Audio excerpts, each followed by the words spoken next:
14-year veteran linebacker Von Miller signs with the Washington Commanders on a one-year deal.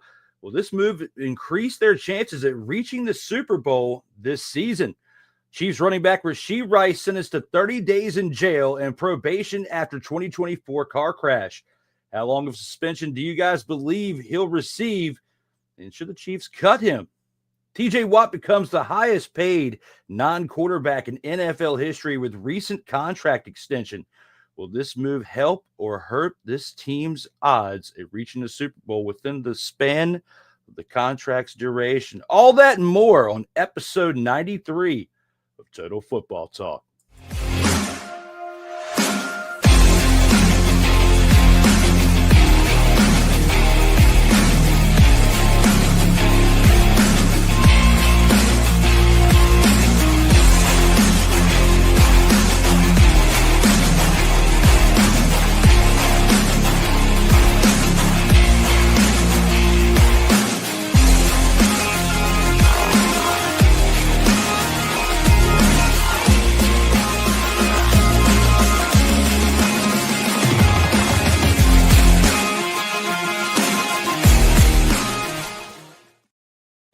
Welcome, one and all. It's that time again. We are back for Total Football Talk, episode 93. And yes, joined here with me in this thumbnail, we have to give it up to the man, myth, and legend.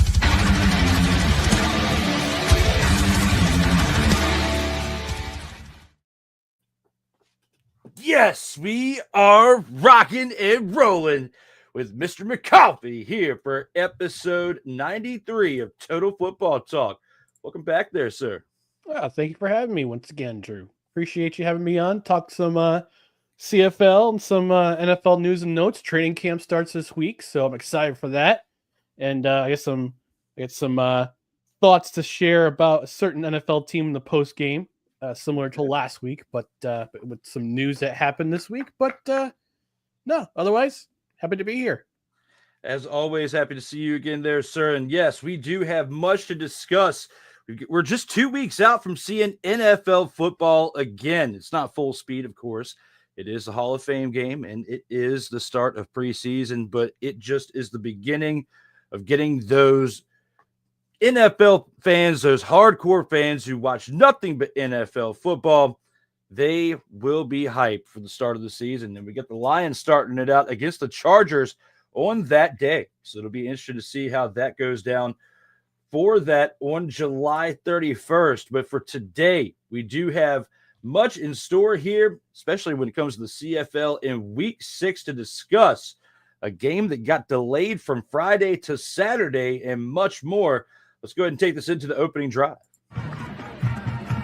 All right, let's go. We got trips, right? At 42, 989. On two. Ready? Ready.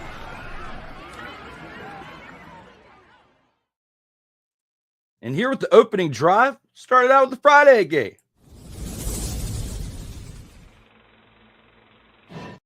But like I said earlier, it did get postponed to Saturday.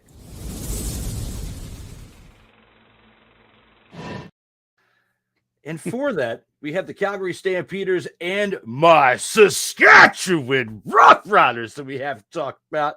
It's about as hype as I'm going to get about them all episode. But with that, I had to at least get it in once. But when it comes to this team, the OG Friday, now Saturday game, Stampeders win this game 24-10.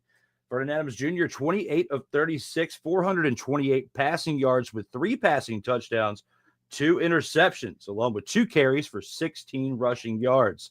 Dedrick Mills, 14 carries, 85 rushing yards, 3 receptions for 9 receiving yards as well. Damian Alford, the stud of the Stampeders offense, 6 receptions, 156 receiving yards, 2 receiving touchdowns.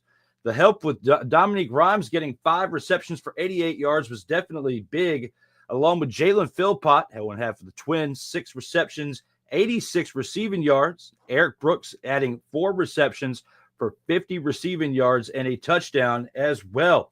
The Stampeders' time of possession in this game, 33 minutes and 7 seconds, leading the way, which definitely helped tip the favor on their side for this win.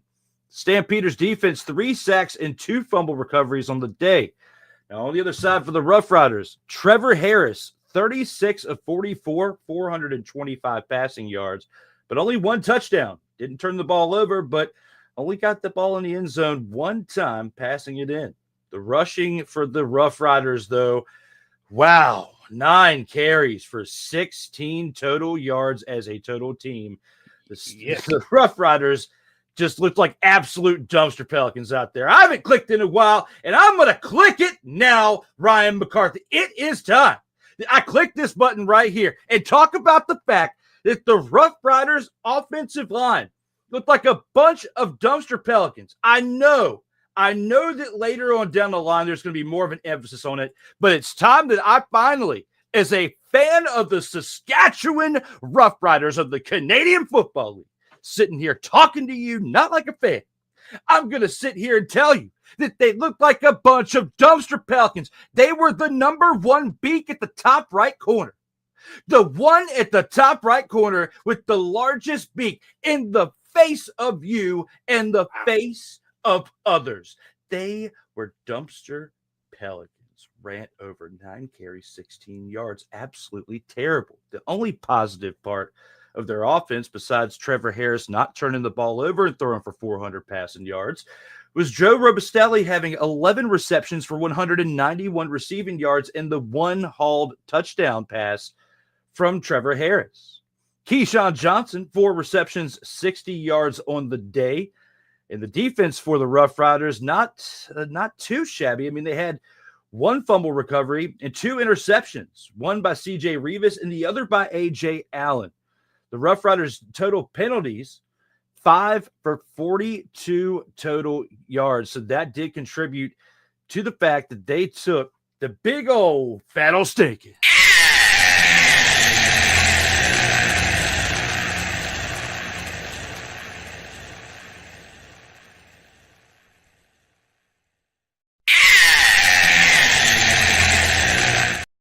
Oh, sorry for the loop. Yeah, you got the double take on that one. L. Yeah, the double L. That's how bad it was for that offense. Mr. McCarthy, what are your thoughts looking back on this game for my Saskatchewan Rough Riders and how much of a bunch of dumpster pelicans they appear to be?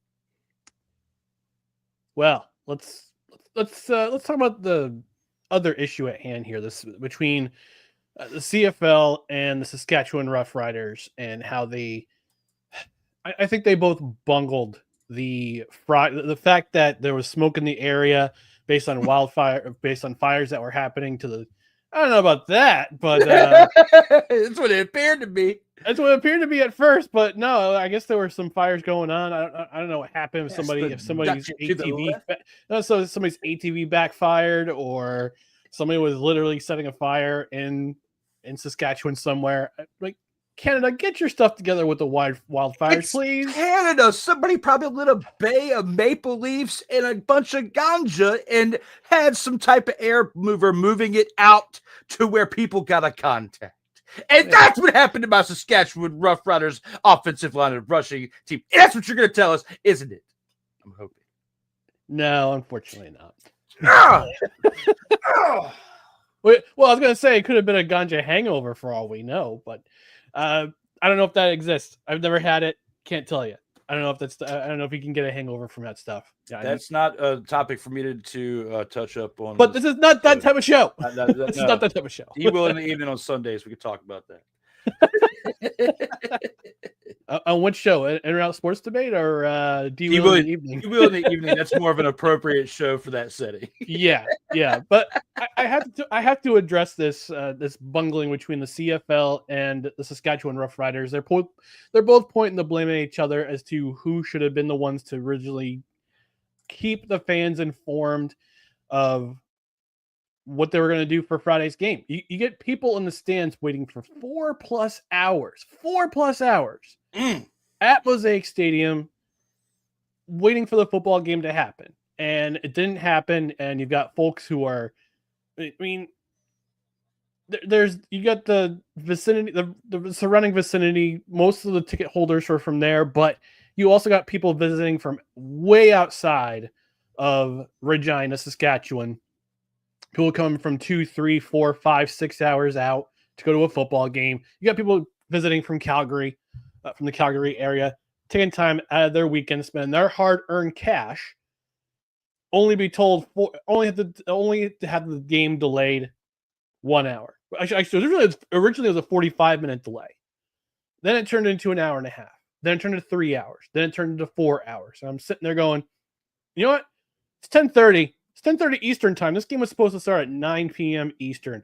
I'm going to bed because I am staying up late for this game. I've got a recording the next day. I got a special guest coming on. I got to get myself ready and prepared for this recording and just be bright-eyed, bushy-tailed. Also taking care of a friend's dog, so I had to get up early for that too. And she's a good puppy. Shout out to Sadie. Sadie the Poochie. But for the CFL to not do their due diligence and say, listen, we've had a 2-hour delay. Talk to the Saskatchewan Roughriders. We've had a 2-hour delay. Let's call it.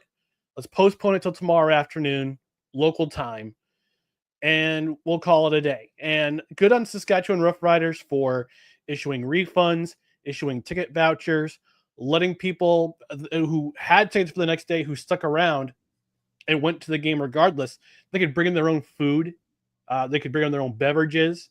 They had limited beer sales because they were obviously Friday night, not a whole lot to do and a delay. You're gonna run out of beer.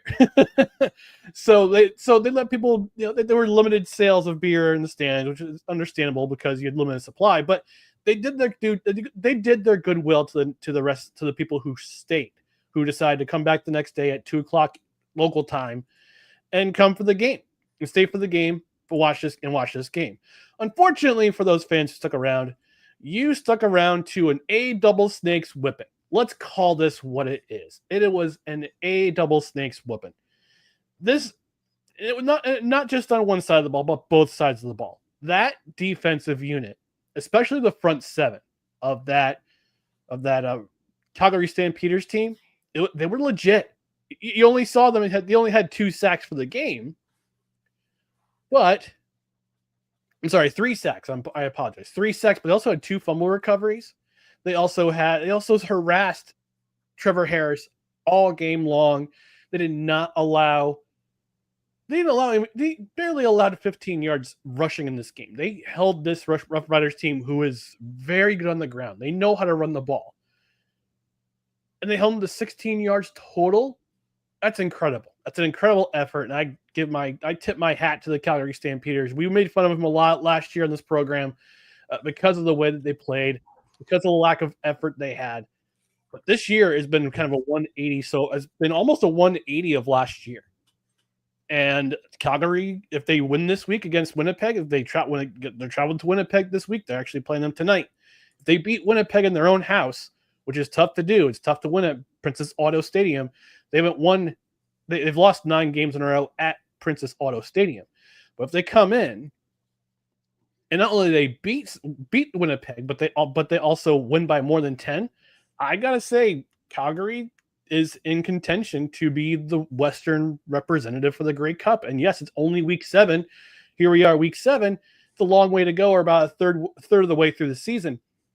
But the way this defense has played, between the pick sixes a week ago to this defensive effort last week, where they only allowed 16 yards rushing. Sure, they allowed 425 yards, but they forced the Rough Riders out of their comfort zone and made them throw that many times. 44 attempts by Trevor Harris, 36 completions, which is nothing to sneeze at. 8 incompletions out of 44 passes. That's pretty dang efficient. But the fact of the matter is, that defense, particularly the front 7, they took the Rough Riders out of their element, and their bread and butter is ground and pound, run the ball, run it a lot, get the opposing defense tired, and the rest will take care of the rest. So hats off to the Stampeders on the defensive side, but also on the offensive side. 428 yards for Vernon Adams Jr., 3 touchdowns, 2 picks. But again, with Vernon Adams, you're going to get what you're going to get with him, because he's high risk, high reward. He's been that way his entire CFL career. So three touchdowns compared to 2 interceptions. And the fact that the score was only 24-10, only 24-10. Stats like this, it's usually a blowout. It's usually a blowout. But the fact that they only won by 14 and they could have won by a lot more, especially with the 33 minutes they had in possession, this could have been a lot worse than what it looked like the final score could have indicated. But it just seems that way. And Saskatchewan's got a week to think about it. They got a game tomorrow against BC, and you know they're going to be pissed off. They're going to be pissed off to the highest passivity, to quote Andre Reed, to play BC. But Calgary Stampeders, congratulations. Damian Alford, by the way, he's already got my vote for Western Rookie of the Year with that kind of performance. 6 receptions, 156 yards, 2 touchdowns. Rookie draft pick. He was the number 1 pick in the draft this year. He's already shown that he was why he was the number 1 pick in the draft and had an outstanding game against a very, very formidable Rough Riders secondary. I just know that the way this offensive line played in this game for the Rough Riders, the way that they're rushing attack, the fact that AJ Olette had 6 carries for 9 yards did this to me.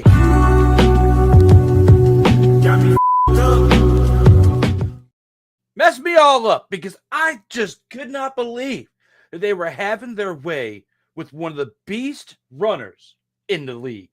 And the fact that these two are at the top of the West Division, I mean, we could see what could be these two teams go neck and neck for this West Division for 2025. And there's still a long way to go. Mm-hmm. So it'd be interesting to see how things pan out for the West Division of the CFL. But with that being said, we still have technically another originally scheduled Saturday game to cover.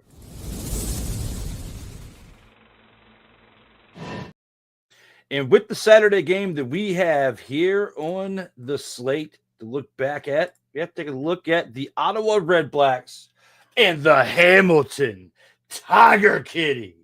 Because the Tiger Kitties win their 3rd straight and are now in 2nd place currently for the East Division at 3-2, with the record starting 0-2 and now winning 3 consecutive games, led by the legend Bo Levi Mitchell, 23 of 41 on the day for 266 passing yards and 2 passing touchdowns. Did not have any turnovers.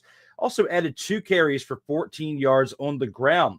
The Tiger Cats total rushing 19 carries for 86 total rushing yards, so they did establish the run on that day.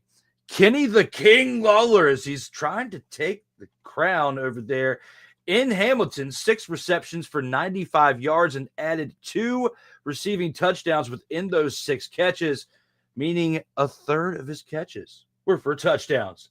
Tim White also added 4 receptions for 60 yards on the day. And the Tiger Cats total possession on the day, 32 minutes, 26 seconds, absolutely dominating the time of clock for their team and for this game. The Tiger Cats defense, 2 sacks, adding 1 fumble recovery and 2 interceptions, both by Jamal Peters. Absolutely been a ball hawk on this season, multiple games with multiple interceptions in a game now for him on the year. Tiger Cats total penalties, 7 for 71 yards. When you think about that, that's what kept this game close, was the fact that they could not stop with the penalties. They would have been able to win by more had they not committed so many penalties on the day. When it comes to that, Mark Lehio Maejo on special teams for the team added 3 field goals on 3 attempts for 10 points to help the Tiger Kitties win this matchup 23-20. On the other side, Dustin Crum for the Red Blacks, 24 of 38 on the day for 283 yards, a touchdown, and 2 interceptions, both of those hauled in on the other side by Jamal Peters, as previously mentioned. William Stanback had 7 carries for 40 rushing yards and a rushing touchdown, adding 1 reception for 7 yards. Besides that, Geno Lewis was the other highlight for this team, 7 receptions for 128 receiving yards, and Keelan White had 3 receptions for 33 yards and the 1 lone touchdown thrown by Dustin Crumb. Looking back on this game there, Ryan, it was close at the end, but was this game worthy of a highlight game between these two teams so far in this year? Is one of the best that they could look back on within 6 weeks of play, or was it not? A little column A, a little column B, because I was texting you in our Facebook Messenger talking about I caught the second half of this game. Missed much of the first half, but from when I saw the highlights during the game of the first half, and it just seemed like there were a lot of missed opportunities by the Hamilton Tiger Cats. Lots and lots and lots of drop balls by the Hamilton Tiger Cats. And we talked about this game last week in our preview.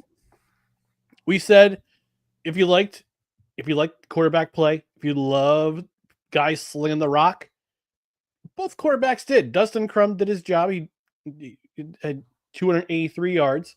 Or was it Drew Brown? Hang on. Dustin Crum. It was Dustin Crum. Okay. I thought it was Drew Brown. But wait, I might have left a typo in there. It was Drew Brown. Please hold. I was just double checking to make sure, but Drew Brown was. It was Drew Brown. It was Drew Brown. Yeah, but Drew Brown, 283 yards and a touchdown. Bo Levi Mitchell, 266 yards, 2 touchdowns. Not quite 300 yards, but by Bo Levi, the 300-yard mark that we were accustomed to. But again, 23 of 41. Lots of drop balls in the first half. And in the second half, it just seemed like he was pushing it a little too much. And we saw him sailing footballs over his receivers' heads. I don't know if he was injured. I don't know if he was just it was rushing things, if he was just overthrowing his receivers. But a little mishmash of each. If those balls get caught, if those passes don't get overthrown, this might have been a different result. And I think a lot of those miscues by the Hamilton Tiger Cats kept Ottawa in this game. And they could have taken the lead late in the fourth quarter. Actually, they could have extended their lead in the fourth quarter because Keelan Pimpleton had a punt return for a touchdown. But Hamilton challenged that play because they thought there was a block in the back. Turned out there was a block. Khalil Pimpleton had returned for a touchdown, filling in really nicely as a punt returner. But that punt return was overturned after review for a block in the back. So Ottawa could have won this game by multiple scores, but that penalty leads to a punt, which leads to Hamilton coming back and Bo Levi getting the W. And on that touchdown play, the last touchdown of the game that had them take the lead, there was blown coverage by Ottawa. I don't know what's going on with the Ottawa Red Blacks right now. I had them figured for possibly becoming the Eastern representative for the Grey Cup this year. But this coming week, it's almost kind of like it's almost do or die this week for the Ottawa Red Blacks, because I expect them to get off to a different start, but they just keep making mistakes. Drew Brown throws 2 interceptions, both of them by Jamal Peters, and they don't seem to have a running game right now. And William Stanback, they bring him in for a reason. They bring him in to bolster that running game, but and he had a touchdown in this game, but he only had 40 yards on the ground. So I know this offense is predicated on Drew Brown slinging the rock. We saw that he's had multiple 300-yard passing games this season already. Yeah. And also he had a couple 400-yard game last year, but in order to win, you need help from your line, your offensive line. And I know their offensive line has had some injuries that has resulted in quarterback pressures.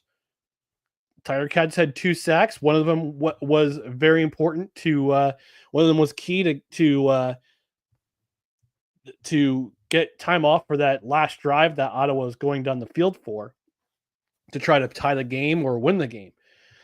But Ottawa, man, they got to look themselves in the mirror and figure things out quick because this season's getting away from them. And we'll talk about the other team whose season's getting away from them, the Toronto Argonauts. But I had Ottawa figured as possibly an outside shot to be the Eastern representative for the Grey Cup, and right now they're sitting at 1-5, and the season's slipping out of their fingers quick, and they got some things to figure out. As for Hamilton, this is a pleasant surprise. How they're doing this so far this season. They're now, at the end of last week they were 3-2. They were on top of the East Division. Montreal's currently now 4-2, currently the top of the charts in the East. But they could take that. They could overtake them for that spot if Hamilton wins. But regardless of those mistakes, Hamilton kept their cool. They ran for 86 yards. Their defense got key plays where they needed to. Got a fumble recovery. Also got a special teams fumble recovery as well. That actually led to the game-winning touchdown. So, clean things up. Discipline on discipline side. 32 minutes of possession, which is really good. You want to see that from your team. You want to have the ball more. Couple things to clean up, and Hamilton might be back in the win column this week again. But for this game, good effort on them. They didn't lose their cool. They kept their composure throughout the game, even though they were making mistakes, and they got the win. Definitely a good take with that. And the Tiger Cats now second place. Who would have thought, starting this out 0-2, they would be at this point where they are in second place and have a chance with 3 straight wins. Bo Levi Mitchell doing the thing over there in Hamilton to lead this team to a positive record just inside the first 6 weeks of the season with plenty more to go. And speaking of plenty more to go, we still have that here for episode 93. And we do have a comment here in the live section of the comments as we are live. Sick Diggy is in the house saying, "What's good, everybody?" And happy Friday to one and all. Happy Friday, or try to say Saturday, early Saturday morning to you, Sick Mr. Diggy, all the way from Scandinavia, from Norway. Appreciate you joining us. Yeah, Sick Diggy making this an internationally viewed program. Shout out to him being 7 hours ahead and currently on Saturday, just like you said. Good shout out to him, and hopefully he's enjoying this discussion within CFL Saturday action here on Total Football Talk. Now, with that being said, we've discussed the Saturday games. We still have one more game left for Week 6 to look back on, and that is the Sunday game.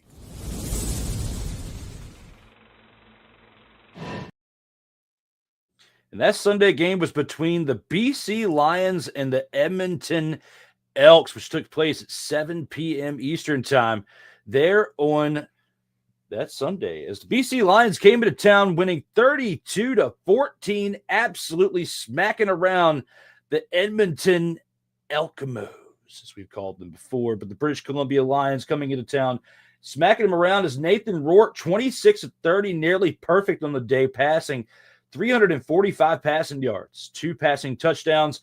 One of those hiccups, the incompletions, though, being an interception that he threw on the other side to the Elks. Stanley Berryhill III having 6 receptions for 80 yards and a receiving touchdown.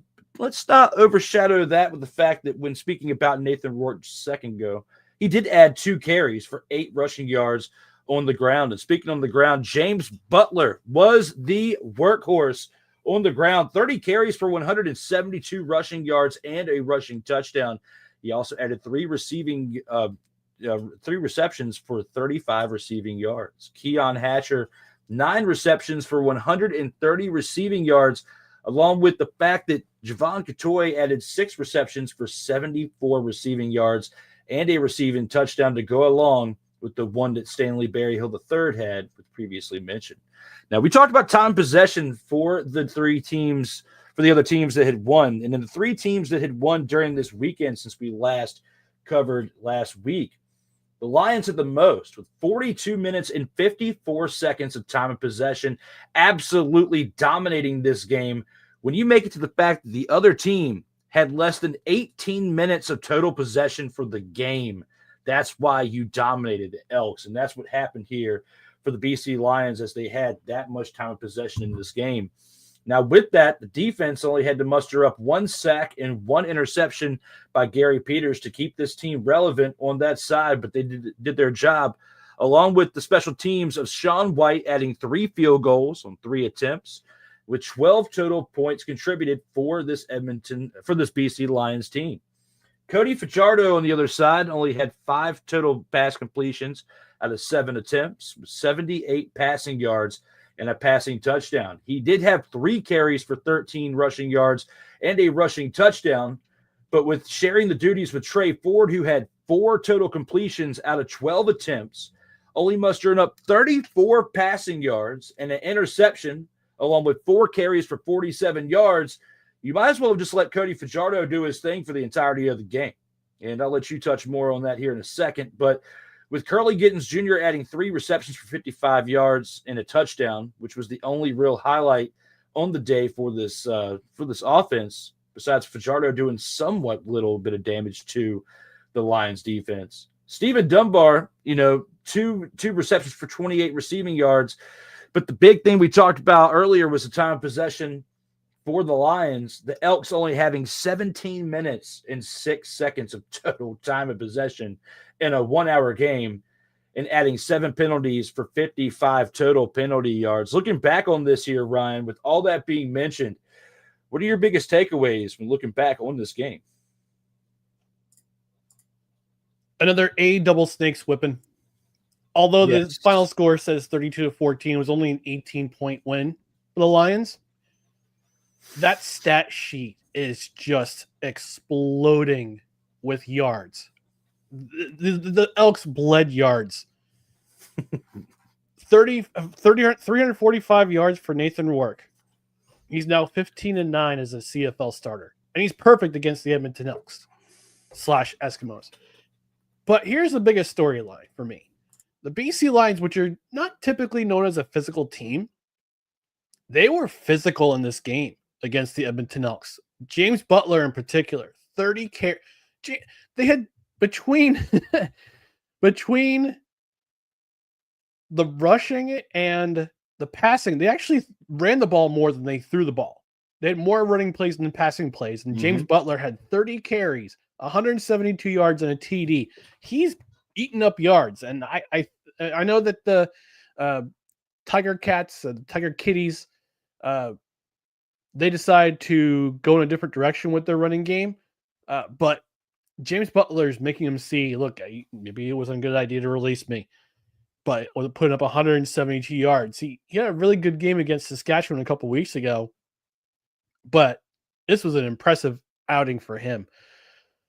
Defense doesn't look that impressive. 1 sack, 1 interception, but what they did to really impress me was that they kept Trey Ford in check.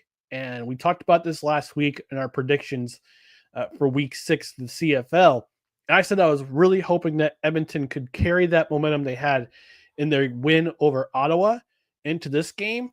And they just, from the blocks, they were just absolutely stifled offensively. And on defense, BC was carving them up between Nathan Rourke having only 4 incompletions, had that 1 interception, but that interception was kind of a fluke because it was deflected in the air and then picked off by a defensive lineman. But on both sides of the ball, impressive. And when you have 40 minutes of possession, over almost 43 minutes of possession, you better win this game. And absolutely did, with over 500 yards of total offense between passing and rushing. Edmonton's got, and I know I talked about this last week. I said, first, there's going to be some growing pains with this team. It's a first-year head coach in Mark Killam. I have to wonder, between the regime of the previous regime with Chris Jones and this regime with Mark Killam, Trey Ford, he's a work in progress in a sense. but you're gonna easily kill a kid's confidence if you keep yanking him out of the lineup every single week for whatever reason. Because this game, yeah, he deserved the yank because he was having a really bad game. 4 of 12 for 34 yards, overthrowing his receivers, had an interception, 4 carries, 47 yards on the ground. Hey, things looked pretty good in the early onset, but throughout the rest of the game, it was just the offense could not get things going. And Cody Fajardo comes in, 5 of 7, 78 yards, a touchdown, three carries, 13 yards, and a touchdown, and a short carry to open the scoring for the Elks. Man, this week off couldn't have come at a better time because it gives them a chance to look at game film, see what they did right, see what they did wrong, make those corrections for their next game, which will be against Hamilton. I'm sorry, they have this week off, so the next game is against Saskatchewan. Oh man, that might be trouble. But the extra week gives them that chance to look at game film, look and make the corrections they need to get corrected in order to avoid another game like this, which was a complete embarrassment on both sides of the ball. Allowing all those yards, 2-and-outs everywhere, quarterbacks getting yanked, not having the ball enough. And Edmonton's got a lot to think about this week. And it's not going to get any easier because they have Saskatchewan coming up next week in week 8. But Edmonton's got a lot of soul searching to do because, again, we're in week 6 already. We're week 7 already, excuse me. We're a third of the way through the season, and they were nowhere near sniffing the playoffs last year. And I gave them a lot of compliments over the last couple of weeks saying, hey, this team's improved. This team is very improved. They got their first win. But in this game, they were completely outclassed. They got a lot of growing up to do, especially since it's a young team, both on personnel and in the coaching. And in coaching, because again, it's Mark Kilm's first year. He's got a lot to learn. He learned from some of the best in Calgary with Dave Dickinson and Huffnagel as his coach and his GM. So yeah, Edmonton's got the week off. This was just a really bad game. You're allowed to have one bad game every year. But BC just seems to have their number. Had him in week 1, beat him in week 1. They beat him here. And, let's just see what happens for the rest of the season. But Edmonton's at the week. Edmonton, just a really bad game for them. So bad. So bad. And I'm surprised that with 17 minutes of total time that they were even able to put up 14 points. Yeah. Exactly. I looking back on it because I'll be honest, I did not watch this game. I had some things going on. I did stay tuned with the other ones, but with this one, I just had a feeling. I was like, it's the Elkamos. They have not been playing all that great. I didn't really spend time watching it, so I went back and saw the highlights. And then with looking at the stats too, I'm like, the fact that you only had 17 minutes, the other team dominated as much as they did in those 42. If it were a better team, if this was Calgary Saskatchewan, or even Winnipeg within those divisions, and they were going against this team, the Elks, playing at this level, because they, just on this particular day, they say any given Sunday, well, any given day playing football. This was absolutely the Elks, in my opinion, their worst performance in 2025. So if they put on this type of performance against any of the other 3 teams I just mentioned, I feel like they're going to get beat down worse than what they did here. Not just in time of possession, but with the fact that if the other one of those 3 teams had that much time of possession against a team playing at this level, they would have put up more than 32 points. The Elks are lucky that they lost by what they did here, because overall it was a flat-out embarrassment, like you said. It was terrible. Terrible. I watched the first half, and it was a beating at the end of the first half. I'm going, this game's is gonna be ugly in the second half, and I'm just not gonna watch the rest of it. It was bad. It's terrible. Terrible. Man, so damn bad. So bad. But looking at it for what it is, hopefully things can improve over there for the Elks. I mean, it's been tough to watch, but other teams like the Tiger Cats, who have had a rough go about it here of the recent years, have made improvements. And we see where they're at, or at least this early in the year. There's still a long season. Anything can happen and they can revert backwards. But at least within the 3-week span and playing against some really decent teams, they've been doing a pretty solid job. But the Elks here, in comparison, absolutely not. And we'll have to see how things pan out for the two here on the other side. But with that being said, speaking of panning out, we still have one more game to cover here for the opening drive, and that's last night's Thursday night contest.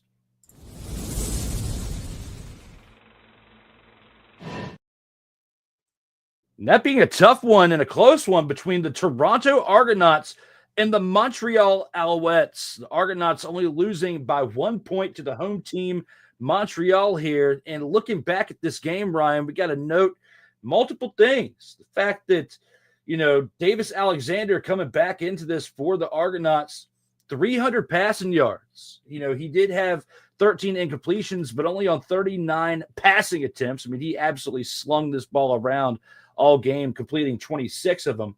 Had a touchdown and an interception, but also added 3 carries for 23 yards and a rushing touchdown. Sean Thomas Erlington, 7 carries for 21 yards. I know that's small, but he did have 1 rushing touchdown and added 2 receptions for 15 rushing yards. Kyle Spiker, 9 receptions for 129 receiving yards and a receiving mother-fathering touchdown. Charleston Rampo, 5 receptions for 48 receiving yards. When you look at the Alouettes defense, 3 sacks. I don't know what I'm talking about, receptions. Snowflake of the week for that one. Looking back on it with the defense now. 3 sacks on the day, 1 fumble recovery, and an interception by Kabion Anto, his 2nd consecutive week with an interception for the Alouettes on the defensive side.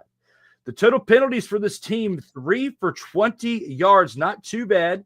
And the fact that they had 75% completion percentage in the red zone was pretty big, and the reason why they got the victory, in my opinion. Looking at what the Alouettes did. Jose Maltos also added 7 points with 2 completed field goals out of 2 attempts. Now, for the Argonauts on the other side, Nick Arbuckle, 28 of 40 for completions out of attempts for passing, 242 passing yards, 2 touchdowns, 1 interception, and he also added 2 carries for 12 yards on the day. Argos total rushing, 12 carries for 49 rushing yards and a touchdown by Deontay McMahon. Not huge stats when you take away the fact that he had that touchdown when looking at this team and what they did on the day. David Ungerer, 3 receptions for 39 receiving yards, and DeMonte Coxey, 5 receptions for 36 yards, were literally the highlight for this receiving corps.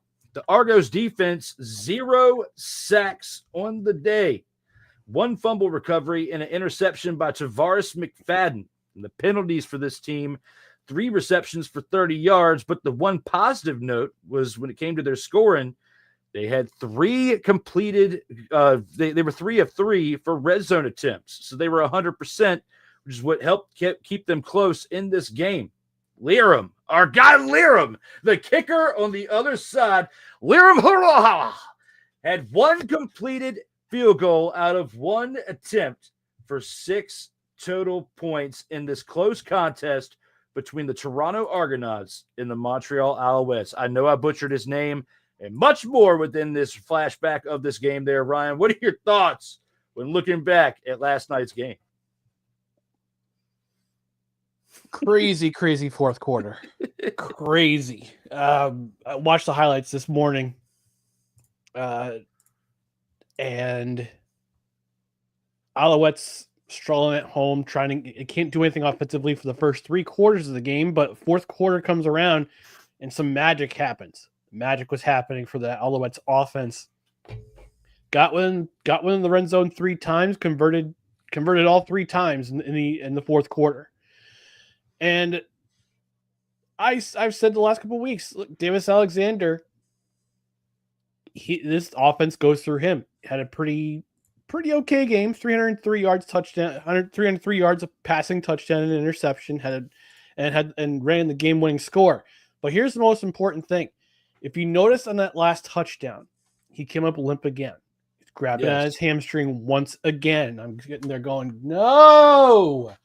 I'm not saying that no as a fan. Yes, I'm openly a fan of the Alouettes, but I'm saying it no as a fan of great quarterback play in this league.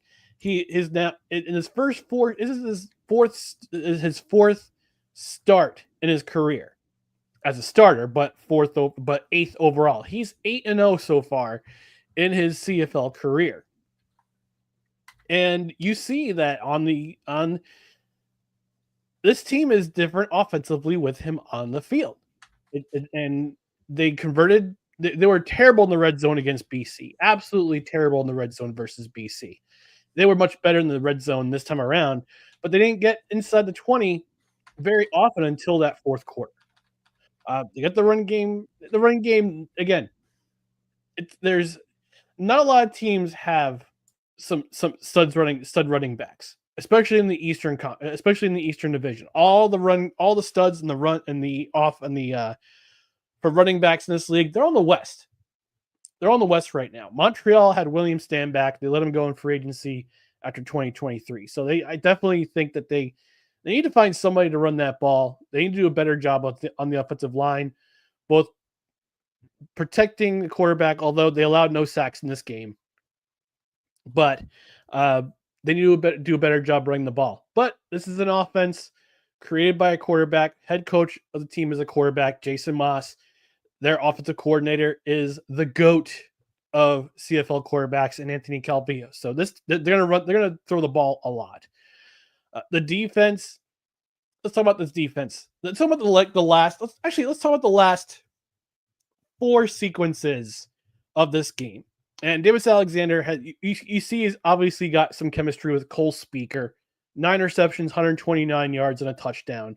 Almost had 2, but we talked about him a couple weeks ago in his performance. Mr. Sluka punches the ball out as the Alouettes were looking to take the lead. They were down 5 at this point, looking to take the lead. Alexander finds Speaker.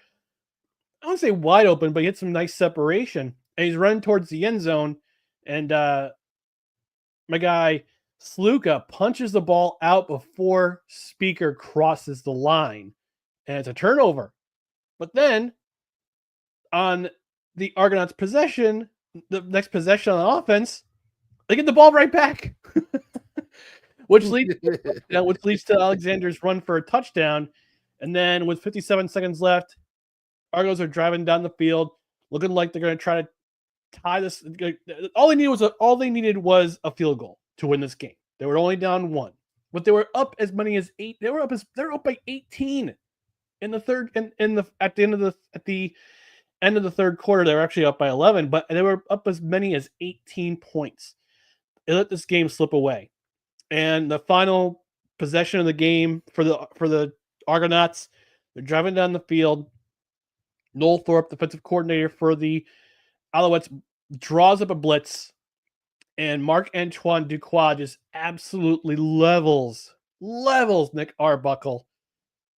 Pass kind of floats in the air. Kebion Ento takes it.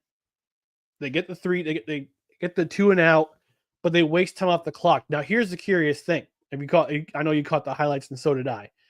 Toronto challenged roughing the passer on that interception, which I thought was a mistake because they had 1 timeout left. Yes. They had 1 timeout to use, and they thought, I don't know if somebody saw something in the booth, saw something on the sideline, saw something on the iPads, and showed Ryan Dinwiddie, the head coach, which led him to throw the challenge flag on the field. If you look at the replay, it's not even close.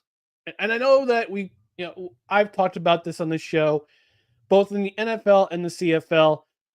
If you even breathe on a quarterback the wrong way, you're going to get a flag thrown. That hit was clean by Marc-Antoine Duquois on Nick Arbuckle. And you just saw his arm get hit. The ball floats in the air. Kebion Ento picks it off. And game pretty much is ended by right there. So it's just, I talked about Ottawa's struggles. let's talk about the Toronto struggles. I haven't seen a defending Grey Cup struggle this badly out of the gate. And this was a winnable game. This was a close game, 26-25, but you're up by 18 in the third quarter.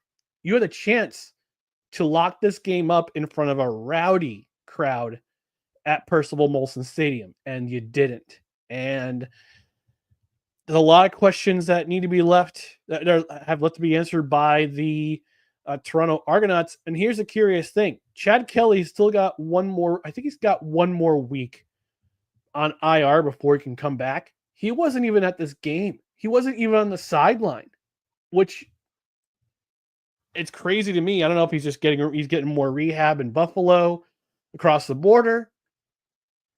But it's just crazy that your perennial starting quarterback, who led your team the last two seasons, is not on the field. He's not anywhere on the sideline. I'm just kind of curious what the confidence of this team is going into the rest of the season. Does Chad Kelly come back next? Does Chad Kelly come back next week? I don't know. Who are they playing next week? They're playing Winnipeg next week at home. And that's a tough game right there. So you got a lot of questions to answer if you're Ryan Dinwiddie. What's your relationship right now with Chad Kelly? Why isn't he attending these games unless it's a home game? It's a travelable game. You can be there on the field. So on offense, their identity was through the running game, and Kadeem Carey is now in Saskatchewan. I'm still perplexed about that decision. And here it is, week 7, excuse me. And you're one of the teams that is struggling to get the run game going. And that's only going to help you. So, Toronto, let this game slip away. And I'm just kind of, like I said, I'm just kind of curious to see what happens from here on out. But this game, let's face it, they blew this game. Their defense let them down. Their offense couldn't get things going in the fourth quarter. Football is a game. It's a 60-minute game. They played only 48 minutes. 45 minutes, excuse me. They only played 45 minutes. It's a 60-minute game, guys. And the funny thing was, certain teams back in the day would only show up during the last 15 minutes, and you can't do that. And there's no way. And we're talking about it right here, where we have participation through 45 full minutes, and then the last 15 you kind of just check out. It just doesn't work when the clock strikes zero. You got to go through 100% from start to finish. And luckily, it was only a 1-point deficit for this Argos team, but they're going to have to tighten up if they want to have a strong rest of this 2025 year, because 1-5, that's a tough way to start this season now.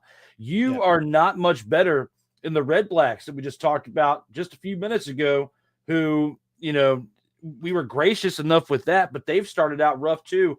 You're just as bad as the Elks.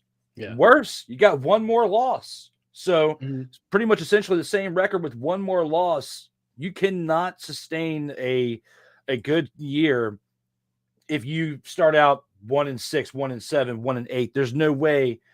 I mean, there is a way, but it's very, very rare that a team starts like this and turns it around to where they make the playoffs and contend for a Grey Cup. And me, not as lengthy of a fan, especially with the knowledge that you have within this game, this right here, just to me, speaks red flags for a disastrous type of season for not only Toronto that we're talking about here, but Ottawa and Edmonton. It's going to be a long season for those three teams if they can't clean things up fast. Now, I do want to give you some education about the CFL. They have something what's called the crossover rule, where if teams from one division have better records than teams from the other division, a team from that. So, for example, right now, and here's the interesting thing. The CFL had a thing this week about the crossover, what it looks like right now. It's like, guys, it's only week 7. Like, what's going on here? Why are you talking about the crossover now? But right now, if the season were to end right now, and they don't go by record necessarily, they go by points. So you get 2 points for a win, one point for a tie. Right now, the BC Lions would cross over into the East Division and play Hamilton in the first round, in the East semifinal. So yeah. So Ottawa and Toronto's got to step things up if they want to even have a sniff at the playoffs. Because right now BC's sneaking into that last spot, and they travel to Hamilton to play the Hamilton Tiger Cats in the playoffs. And Montreal and Calgary would each have first round byes in the final. They would have a path to the final. And Saskatchewan would play Winnipeg. But yeah, if the season would end today, BC would travel to Hamilton for the East semifinal. Well, it'll be interesting to see how things pan out. Like you said, people are clamoring for certain moves right now, and it's still early in the season. Let it play its course. We still have we're like a third of the way in. We're that's basically it right now. We still have 2/3 of a season left to go.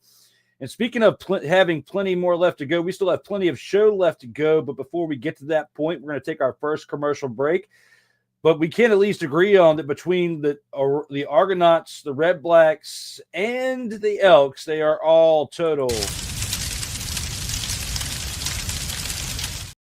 dumpster fires, and they have been putting on such performances as this.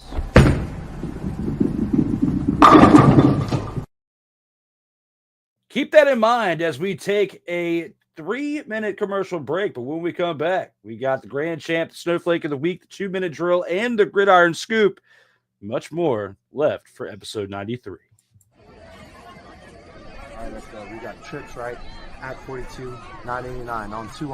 Ready? Quick.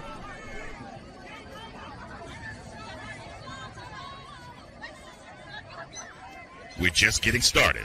Total Football Talk will return right after this.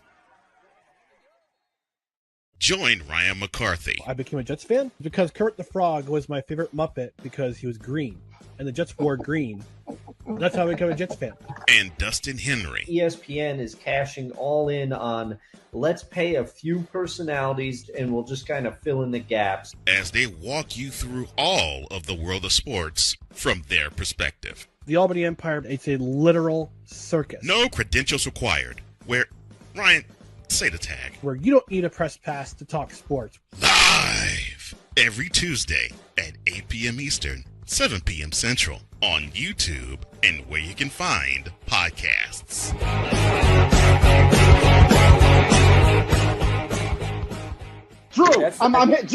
Drew, I'm hearing a bunch of stuff in your mind. I know you know this team very well. Are you in and out, my friend? This team, as a fan for the past, 18 months, it has been terrible. As an analyst. As an analyst, going through the experience as an analyst and also as a closet fan of the Washington football team, formerly known as the Redskins. It is a travesty. I am out. Get the f*** out of here! I believe that they will not make the playoffs this year. Come on, they are 2-6. I don't care how much of a fan I am. I don't care how much of a past fan I am to have a half sleeve dedicated to them. It doesn't matter.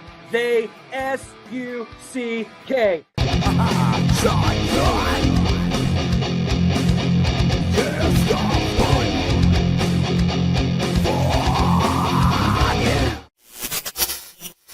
Hey, what's good, everybody? This is your boy Corey, host of The Grind, where we talk about all things WWE. You can catch The Grind every single Saturday, 4 p.m. Eastern. 4 p.m. Eastern, right here on Sertoba Media. If you're not following Sertoba Media, then what are you doing? Like, share, subscribe. There are many different things that we have available on Sertoba Media for your viewing pleasure. And what else you got to do on a Saturday afternoon? Come spend some time with me. Come spend some time with my colleagues on this platform. Help us be able to bring everything that you all want to see. Matter of fact, you know what? If you ain't did it yet, I got something for you. Stay true to what you do. Stay true to why you do, and always stay true to you. Sertoba Media, where the struggle is real to be awesome.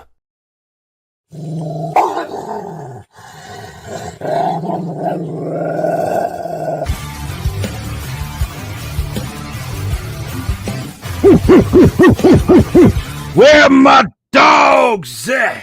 Got to appear in the discussion to bring we're it to right you here. right now. With that being said, Ryan, when it comes to your Grand Champ of the Week, who are you going to pick there, sir?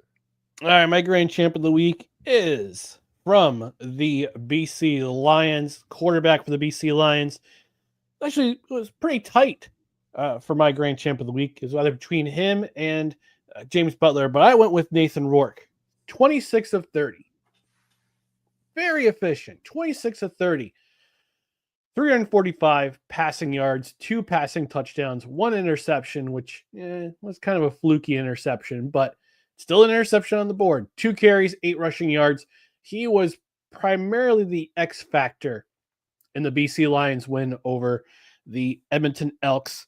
Like I said in the segment where we talked about that game, he's 15-8 overall. 15-9 overall as a starter in the CFL. But he's also undefeated against the Edmonton Elks. He basically owns them right now. If you looked on Wikipedia, Nathan Rourke is the owner of the Edmonton Elks.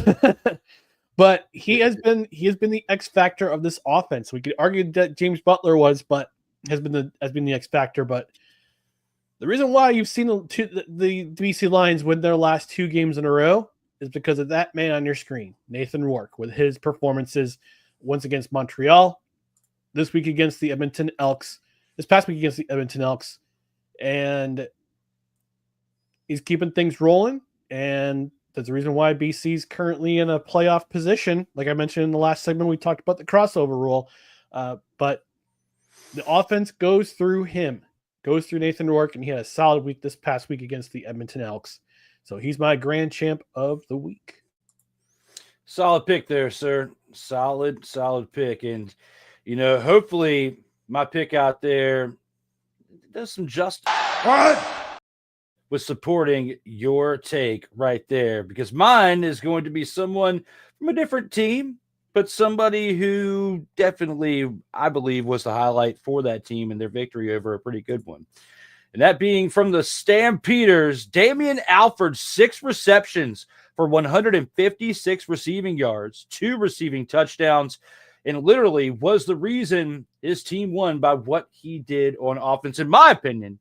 I could be wrong, but you let me know out here in the comments if he was the okay of the game, the actual okay. Because the Kang you speak of out there is not okay. You like that? You like that? Oh! Yeah. That is our takes out here for the Grand Champ of the Week. Had to throw some shenanigery out there with that take there, Ryan. Understood. Hey, you're the man that controls. You do whatever. You do all the shenanigans you want. What? I said you do all the shenanigans you want. What? Yeah, Oh, my brother, testify. Well, speaking of, Let me talk to you. I've got one. Surprise, motherfucker. Not really, because we do this every single week. We got to take it on into the next segment, and that being the Gridiron Scoop.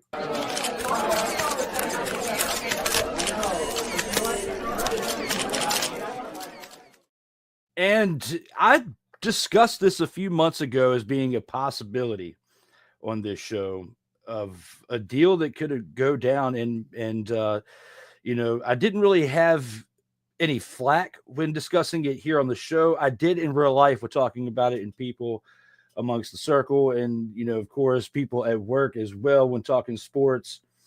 But to some, this was a total surprise, motherfucker. The fact that a 14-year veteran linebacker, Von Miller, signs with the Washington Commanders on a 1-year deal. And, looking at this move, he went from starting with the Broncos, he came in 2011. This will be his 15th season. And through 14 total seasons played in the NFL, Ryan, starting with the Broncos, winning that first Super Bowl, with Peyton Manning for the 2015 season. And then, in 2021, getting traded to the Rams. And with the Rams, he won his second Super Bowl. Goes to Buffalo, doesn't really quite pan out. A couple of years ago, we had heard from him in his camp that he was planning on retiring after the 2023 season. Well, the season gets here and he gets hurt. So he decides to come back in 2024 as a redemption season, potentially maybe NFL comeback player of the year, and maybe retire on a high note if the Buffalo Bills can make it to the Super Bowl and win, because they were picked to be a favorite last year, of course, for the AFC. Didn't quite work out the way that it wanted. He deserved, a suspension at the beginning of the year for the domestic dispute stuff. And now, his time in Buffalo has come to an end as he was released 3 months ago from the current contract that he had after opting in for the 2025 season. With all that being said with him, will this move to the Commanders increase the team's chances at reaching the Super Bowl this season? Yes, but there's a caveat. That was not the player they should be signing. Because you have your best player. Arguably their best player has been holding out. And Terry McLaurin, who wants a new contract. We just saw Garrett Wilson get extended. I might talk. Spoiler alert! I'm not going to talk about him in the in my post game thoughts. FYI, I got some things to talk about the New York Jets. But the guy. I mean, in a way, yes, this will help because look, Von Miller is arguably the best edge rusher of the last decade. His entire career, he's been a solid pass rusher. We saw what he did in Super Bowl 50 when he strip sacked Cam Newton, which caused him to pout his way out of the NFL, almost immediately out of the NFL with his ways. But Von Miller, he was a contributor on that 2022 Rams team that went to and won the Super Bowl alongside Aaron Donald. Yes, he's had some struggles with injuries. He was out of the NFL for the season in 2023 when he tore his ACL, came back with Buffalo, saw some limited time, but still made an impact with this squad with his veteran presence. I think with him, yes, he's going to make a difference as a veteran signee, as someone who has experience, who can help that young defense get to the Super Bowl. He just needs to help Frankie Louvu calm down with his offsides plays. But that move helps, but it won't be the move that helps them reach the Super Bowl this season. That gives them the best chance. The move that will help increase their chance of reaching the Super Bowl is extending Terry McLaurin. And it's just kind of, I wouldn't say it's embarrassing, but it's troubling if you're a Commanders fan that the team has let this hang too long, because he's your best offensive player. He was the guy who helped Jalen Daniels ascend to the level of play that he gave us last year. He was one of the best surprises in the NFL this last season, and Terry McLaurin was a big part of what we saw Jalen Daniels can do. Yeah. You're absolutely, looking at how this team is constructed, I think that even though Frankie Louvu, like you said, getting him to calm down a little bit, this defense really needed a quarterback. Mm-hmm. And Von Miller has proven that he can be a quarterback of the defense. And that's what I think that this move was meant to make. And I think that even though we're just now hearing about it, it's probably been in the works for a little bit. Structuring the contract, incentives, money. I think this has been a discussion for multiple months, because I've started talking about it a few months back when he got released. Don't be surprised if he ends up in Washington. Now, Terry, I know you bring him up. There were, of course, the reports earlier in the week, and there's been reports for multiple weeks about him and not coming to training camp or the preseason, or even if it lasts long enough, the season, without getting a deal done.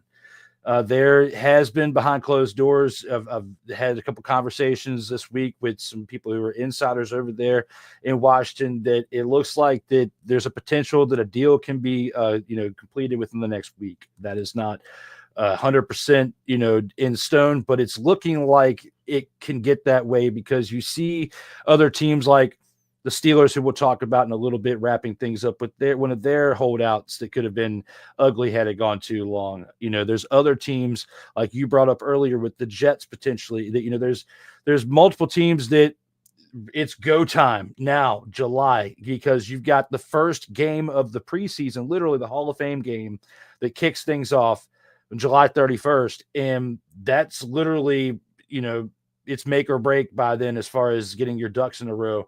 These are the last 2 weeks that you really have to get, your playbook in front of people, start having those discussions about their roles in certain packages, whether it's offense, defense, special teams. And Terry knows his role. So getting Von Miller in right now is more important for him to get acclimated to this defense, where somebody who the offense is built around. Terry can afford to not get signed until the 29th of July, if it stretches that long. But once you get into August, that's when it's starting to get into murky waters, because you really need to have him there, whether he's participating in the preseason games the first and second week or not, whether he even plays a series in the third preseason game. But overall, he needs to get in there with practice, with training camp, and get the reps with Jaden, because even though you had what you had last year, it's only a result of the preparation you put into it from start to finish in the season. And you were all in from August till January to where you were almost damn near in the Super Bowl. You were one game away. The last game you played going into that, the NFC Championship game was not good, but you got exposed in other areas that we have been talking about all year long, where they needed help on defense in certain areas and a secondary option to complement Terry on the offense. And you got that with Debo, at least on paper, and we'll see how that pans out. I still have speculation about that, but we'll get into that more once we get closer to the 2025 NFL season. But for the Commanders to sign Von Miller, big for the defense, to quarterback the defense, I believe within the next 10 to 14 days, they'll get the Terry McLaurin deal done, and they'll be fine, and everything will be good on paper. Now, health and all that is very big. Terry turning 30, this year in September is huge. Was September or October? It's one of those two, but that's big, for him. And I believe, in my opinion, the reason why this deal for him has kind of lingered on a little bit, because they want to be careful with these lengthy contracts. You have players in other positions that are just at 30 or just a little bit north of 30 signing big contracts and not necessarily panning out. So looking at that for what it is, I think that could be part of why they're a little hesitant. But you've had like 7 straight seasons where you've had 1,000-yard seasons with a bunch of different quarterbacks since you came in. I mean, you have been absolutely huge in production for the team. I know you're concerned when you bring that up with your take earlier, but just to reassure you, in my opinion, and based on what I'm hearing, it looks like that deal is going to get done before too long, because Terry knows what he has with this team. This team knows what they have with Terry. It's just getting that value right where both sides can meet in the middle, maybe have some deferred money in there if possible, but they can't reach the heights that they did last year without Terry. And they're not going to reach it, again, if he's not there to start at the beginning of training, from the start of the season to the end of it. And that's what I have to say about that, as we got much more to discuss here for the Gridiron Scoop. Chiefs running back Rashee Rice sentenced to 30 days in jail and probation after 2024 car crash incident. How long of suspension do you believe he will serve for this? And should the Chiefs cut him? Well, want to correct you here. He's a wide receiver. I thought he was a running back. Nope. That's Isaiah Pacheco is the running back. He's a wide receiver. Rashee Rice is a wide receiver. Anywho, semantics. But anywho, I'm giving myself the snowflake of the week. Damn it.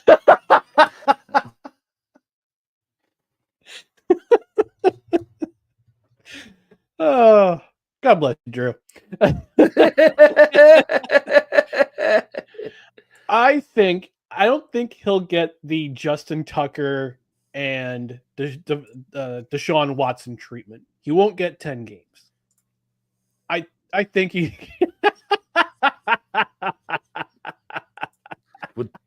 We'll talk more about that in a minute, but that's just a preview because I did that funny. during the last commercial break. Quickness with yes, I'm going to call myself out, but now I got added fuel with Rashee Rice calling him a running back. Thank you, Mr. McCoffey. God bless myself. Can carry on my bit. You're welcome. As I was saying before the shenanigans came up, he won't get the treatment that Justin Tucker and Deshaun Watson got because they got 10 games each for their gross misconduct. Let's call it what it is. What they did was gross. But Rashee Rice being convicted of a felony, he pled guilty to the 2 charges he had. Those are felony charges because those accidents, it was a high-speed hit and run, resulted in damage of 5 cars and injured 2 people.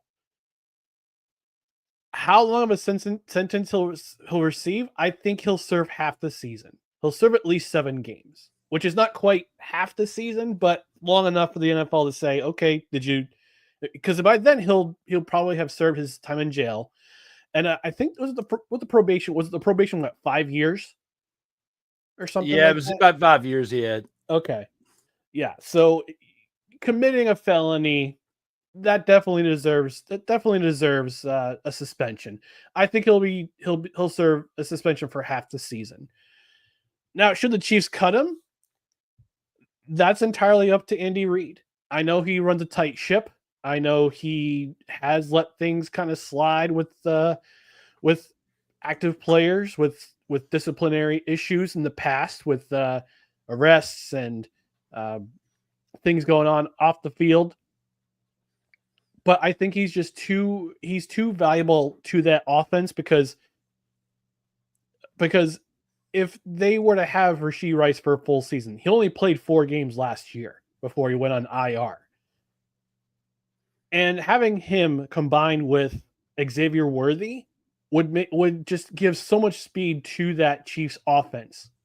And he wouldn't have to rely so much on Travis Kelce or Isaiah Pacheco. And it would be a big loss to have Rashee Rice miss another 7 to 8, maybe 9 games to start the season. It won't be 10. I think the NFL, but we never know with Roger Goodell. We never know with him. I mean, it could be 10. It could be a full season for all we know. But I think his suspension will be at least 7 games. Come back in time to help the Chiefs probably maybe reach another Super Bowl, go to another AFC championship game. And it would be very surprising for me to see Andy Reid cut Rashee Rice because he's too valuable of a player on that offense to be let go from this team. Yeah, I'm with you on that. And again, I deserve to be the snowflake of the week for my fumble again within the statistical part of the show. But yes, he is a wide receiver, and I don't believe that they should cut him. If they were going to cut him, they would have done it already. And he's been around since the incident happened, was part of their Super Bowl run last year when they lost. And, I think that about 4 games is usually the good guess for general off the field incidents. This doesn't result in anybody losing their life like the Henry Ruggs situation, but Henry Ruggs and what he did, you would think that Rashee Rice would have learned from that and, and behaved, out there, and they should be going through some type of, off-season training seminar where they're sitting down at least for a couple hours and discussing the importance of not only off the field behavior, which they do for rookies. They hold these seminars, right around the time of the draft and discuss the importance of, off the field behavior. Cameras are everywhere. There's eyes on you all the time, how to conduct yourself in interviews, which they go through some of this training through college anyway. There's a lot of requirements that they need to fulfill within their NIL deals that they have to even do before they even step foot in the NFL draft, let alone getting here. So for him to not only be someone who's played long enough to appear in a Super Bowl, win a Super Bowl, and been a part of a team that has had the winning success that they've had since he came into the league, you would think he'd be around enough, high caliber talent and veterans to help kind of keep him under the wing when he was that rookie, to say, hey, kid, these are things you can't be doing when we're not playing, because then it jeopardizes you not being here. And if there's things off the field that jeopardize you from being here to contribute, it jeopardizes our part of success. And when things jeopardize our part of success, why should we want you here? That's what you're doing when you get 30 days in jail and you get probation for multiple years and you can't make it to work. So Right. It's one thing if you worked out serving time during the week or on the weekends, which you can't do that for the weekends for football because, you got to be there. And you kind of have to be there during the week to participate, to prepare for the weekend. You can't prepare from jail. I guess the one good thing is he's knocking that sentence. I guess he's serving that sentence right now and getting 30 days knocked out. So when he gets out, he'll be out towards the end of preseason. Mm-hmm. Then you have a suspension that you have to uphold, which doesn't take place until the season starts. And, once I'd say weeks 5 to 7 get here, around that time, we should see him activated after week 6, in my opinion. I don't see it going more than 6 games. Mm-hmm. I think it'll be about 4 to 6 games.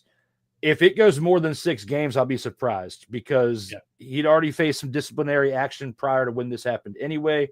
So similar to time served-esque type, it's not going to be like the Deshaun Watson situation where he was suspended an entire season, or not necessarily, but the majority parts of that, or the Justin Tucker where he's suspended for 10 games, which he can still serve as a free agent, which we covered a few weeks back, and I'm still appalled by that. Looking at this as a whole, he's lucky that he got only this, that he didn't only get more than this, but hurt himself and someone else in the act of what he did. So I was looking at an article on ESPN, and they said that a Dallas District Court judge ruled that Rice can serve the jail time at any point during his 5 years probation.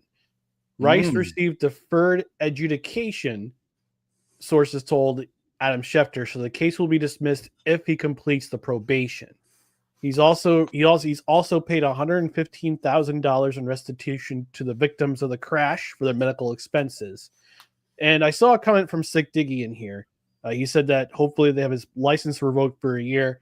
He's not getting his license revoked. He said possibly clean up his act with a PSA about the dangers of drunk driving. There was no evidence to find that he was drunk during the car crashes because he fled. Because he fled the scene. He was charged with fleeing the scene. He was also racing on a highway causing bodily injury. So he was racing. He wasn't drunk, but he was racing. It was a high speed crash, and he fled the scene. So they didn't get him until like a couple of days later or something. No, they didn't.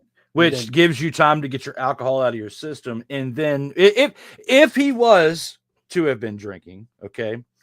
But see, this is where you can only, and I want to bring this up, you can only really get away with this when you have money, okay? Right. Because you're going to have the $115,000, I guarantee you, is not only towards the restitution of the people who are involved, but you're paying a good amount to an attorney to pay in to fluff this whole situation to make them turn an eye to certain things like the fleeing. Because had he been seriously charged with that fleeing, and actually convicted not only with this 5-year probation and 30 days, sentence in jail, which is a joke compared to what the average person would get. You're looking at 5 to 7 years, depending on what state it's in. Yeah. Depending on if it's a state trooper that gets you or if it's a county cop or whatever. There's a lot of different variables to go into the situation. And the fact that somebody was injured, if this was not somebody of high profile, you better believe they would be serving at minimum 10 to 18 months. There's no way you get around it. Okay. There's no way whatsoever. In my opinion, you have to have money. $115,000 is a lot when it comes to the eyes of the court. Maybe not a lot for when these people are making money and doing what they do on the field, but to spend that much money in restitution and court fees, there's a reason why you only got a 5-year probation, 30-day sentence, and that's lucky. Yeah. Nobody that gets to defer a 30-day jail sentence where they can go serve at any time. And he could probably set it up the way that it's written. He can do weekends. So he could probably do like weekends during the off season, and 30 days divided by 2, that's 15. There's 15 weeks where he only has to go in on a Friday or Saturday and get out Sunday afternoon. Or maybe you go in Friday and you come out Sunday or Monday and you can get 3 days and you can knock it out in 10 weeks, and knock, at 3-day weekends and do it in 10 weeks. You can do that during the off season easy. And you've got 5 years to do that. Oh yeah. You didn't even have to do it consecutive. So that's wild, but yes, hopefully he'll clean his act up. Yeah. Yeah. And the only difference between this incident and the Henry Ruggs incident is that Henry Ruggs was intoxicated. He was going over 165 miles an hour, and he killed somebody. And he killed a woman and her dog. Which that's 2 people. So that counts. Yeah, that counts as 2 individuals. Mm-hmm. And yes, you stand corrected there, Sick Diggy, who is as good at holding himself accountable as we all know out here in these streets. And fleeing the scene of a crime is a felony in itself. That's what I'm saying. Like, you got to have the money to grease the wheels. There's no way that you or I, Brian, Sick, anybody out here, the average Joe with the average wallet can get out of this situation. Nope. Like, you would need a GoFundMe to get your to fund your defense. That's what for sure. And he doesn't need to do that. Nobody's going to donate for that. Like, because if you do what this guy did, alcohol or not related, you put this story out there, there's no way people are going to donate to that to give you $100,000 to pay out of that. Like, at that point, you got to pay to play. And if you're going to act reckless, you got to have the money to back it up. And people who have the money to back it up shouldn't be acting reckless to begin with.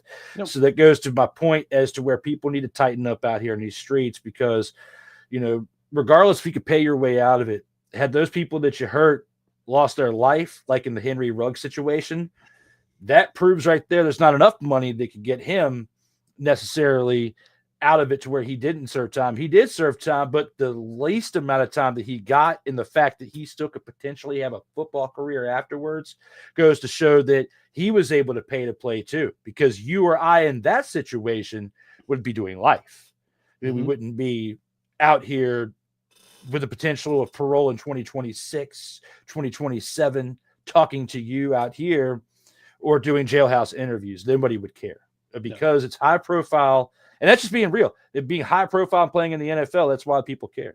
So I had to correct myself. It was 156 miles an hour by Henry Ruggs, not 165. I had to correct myself. So check myself before I correct myself. No, you got it. I've been there, done that too. Wrote the book about it, and make PSA against street racing for them. Yes, I 100% agree with you, Sick Dicky, out here in the live chat. And those of you who want to keep them coming, keep the comments rolling, whether you're on YouTube, X, Twitch, between these 2 platforms. Keep them coming in, as we still have much more to discuss on this episode 93. And with our main thumbnail here, TJ Watt becomes the highest paid non-quarterback in NFL history with recent contract extension. 3 years, $123 million, averaging $41 million per season. Will this move help or hurt the team's odds at reaching another Super Bowl within the span of this contract? It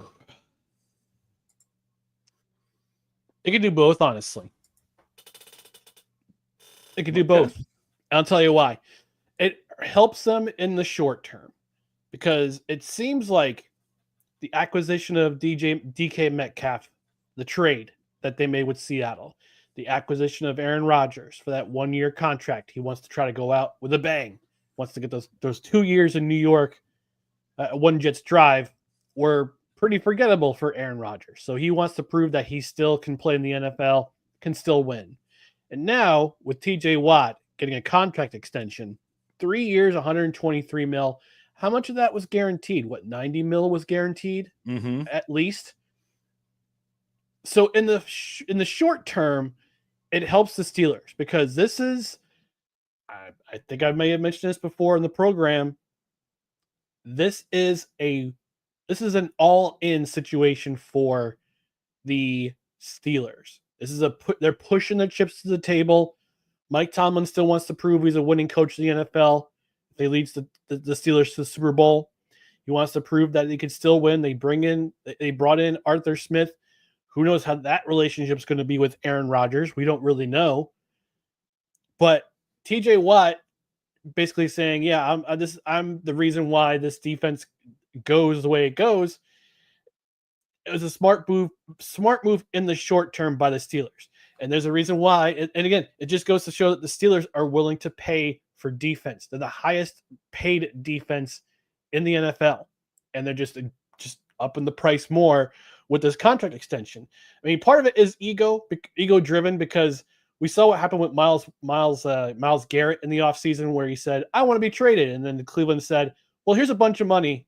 Why don't you stick around?" He's like, "Okay." He says, "Okay." And he became the highest paid non-quarterback in history. This just ups the ante just a little bit more. But this defense goes through TJ Watt and to see what he can do. In the long term, it hurts them because what happens this year if the Steelers don't accomplish their goal of going to the Super Bowl? They don't win with Aaron Rodgers. They finish under 500 for the first time in Mike Tomlin's tenure. What if this season goes completely awry and the defense has to pull wins out of their hat again because the offense can't do anything? Look at who your offensive coordinator is. Your quarterback's 41 going on 42 years old. And we don't know what DK Metcalf's going to do with his personality. Plus, your run game is, well, let's face it, it's not sexy. Najee Harris had a good couple first seasons.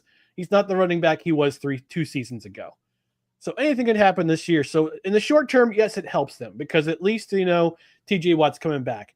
But if they have a really bad season this year and they have to go into a rebuild, this contract might be an albatross, even though TJ Watt is arguably one of the best defensive players in the NFL. Lineman of any position on the defense, whether it be lineman, linebacker, or secondary. He's one of the best. But depending on what happens this season, it could possibly be an albatross, especially if he gets hurt. Yeah, and it's going to be interesting to see how he gels with Jalen Ramsey and how they do with replacing Minkah Fitzpatrick and much, much more over there. I think it does them pretty good for the duration of his contract, but there's going to be question marks after the end of this season on who the quarterback's going to be. So you can do as well as you want on defense, but you got to have somebody leading the charge on the other side in order to help put points on the board. So for this year might work out decent, but who knows? It might not. They might not even finish at 500. And if there's questions at quarterback, head coach, and more during this offseason, we're going to have a lot more to discuss on this show during this upcoming offseason for this Pittsburgh Steelers team in 2026 after 2025. But with that being said, it's now time for one of our favorite parts of the week.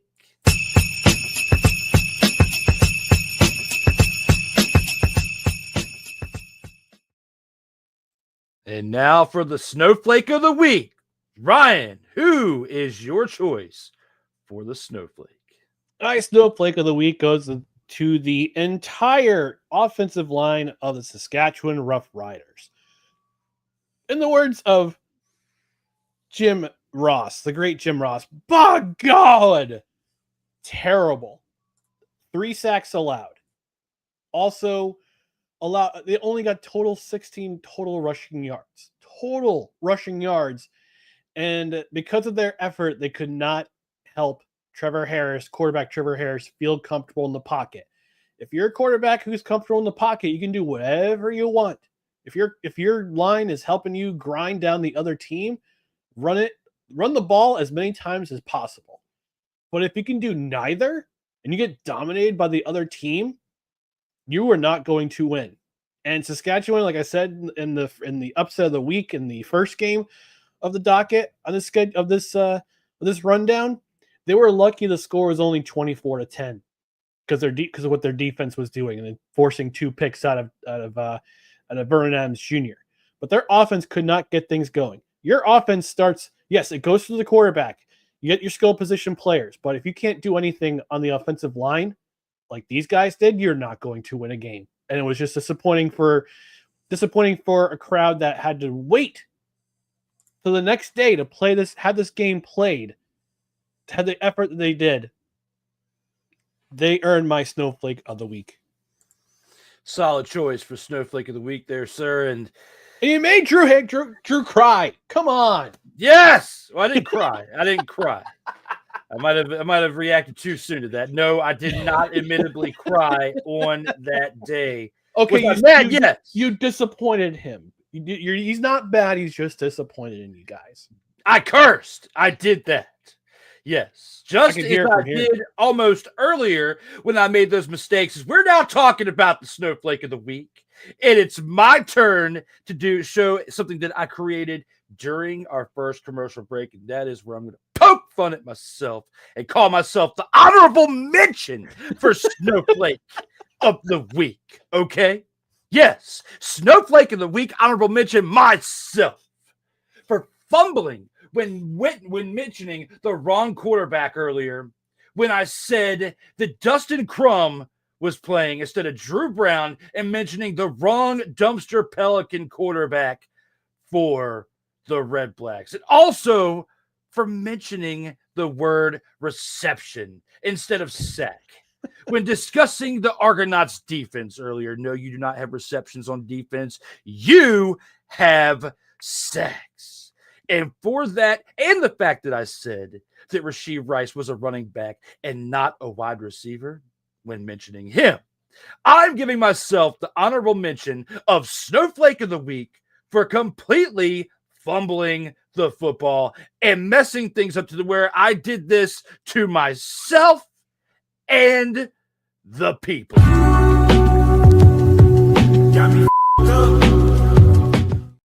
When it comes to carrying a program, do not do that. And for that, this weekend, I will get a good reset and do this. Stop it. Get some help. I will stop it for the weekend, take a break, and get some help so that way I can come back next week like this. What's that? With that. All right, now it's time for my real Snowflake of the Week, okay? It's time for the real Snowflake of the Week. My choice for my Snowflake of the Week, and I got the name right when I did the graphic, is Drew Brown. Hey. 24 of 38 for completions out of attempts, 283 passing yards, a touchdown, and 2 interceptions, a certified dumpster Pelican performance. And the reason why you are my selection for Snowflake of the Week, as well as myself for the honorable mention for the fumbles that I had earlier in the program, and I promise for the remaining 20 minutes or so, I will not do the same. As we do have one more commercial break that we have to get to before we get on out of here. Then we have the 2-minute drill in the post game before we put a bow on this unit. We'll see you guys here after 2 minutes.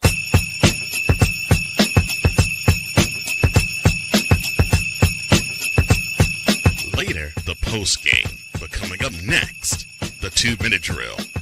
This is Total Football Talk. You know it, and I know it. Let's get ready for it. When that will happen, we don't know. I'm telling you. I mean, look at the bottom of the graphic. Look at this man. Look at him. He's gonna be like a Dollar Tree Charlie Chaplin or something. Like, I mean, it's just ridiculous.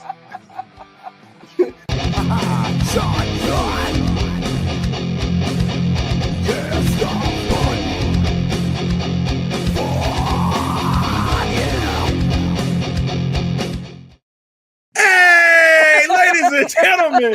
Hey, look. Hey, stop playing games. Y'all already know. Go ahead and toss him some Willie Bucks. Ain't nobody playing around. Hey, $ D Willie 87. Go ahead and hit him up on the Cash App and go ahead and give him some Willie Bucks. Look at Drew looking stoic, ladies and gentlemen. Stoic on that $10 bill. So go ahead, slide my man over some Willie Bucks, and we good. That's all I'm saying. We good. How about some Willie Bucks? Sertoba Media, where the struggle is real to be awesome. In a world where chronicles of the past are brought to the streams, whether the content is relatable or completely beyond your realm of life, there is no shadow of a doubt that this show is absolutely full of shenanigans. Get ready for D. Willie in the evening, this Sunday at 10:05 p.m. Eastern, exclusively on Sertoba Media, where the struggle is real to be awesome.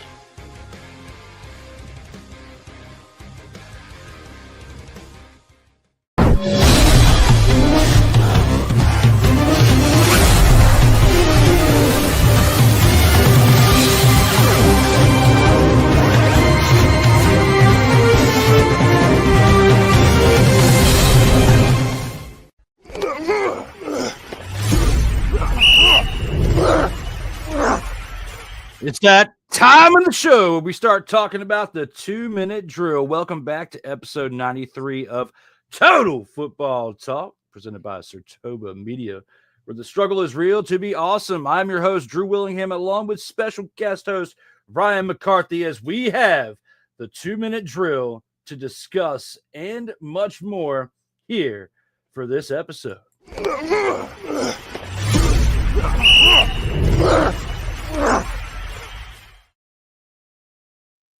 Drill, we have week 7 of action here for the Canadian Football League. The Toronto Argonauts and the Alouettes we just talked about last night, but for tonight's Friday night game, the Calgary Stampeders travel to Winnipeg to take on the Blue Bombers at 8:30 p.m. Eastern Time. The Stampeders 4-1 after beating the Rough Riders last week, and the Blue Bombers are 3-1 as well. Both of these teams in the West Division of the Canadian Football League. Who wins this game tonight and why, Ryan?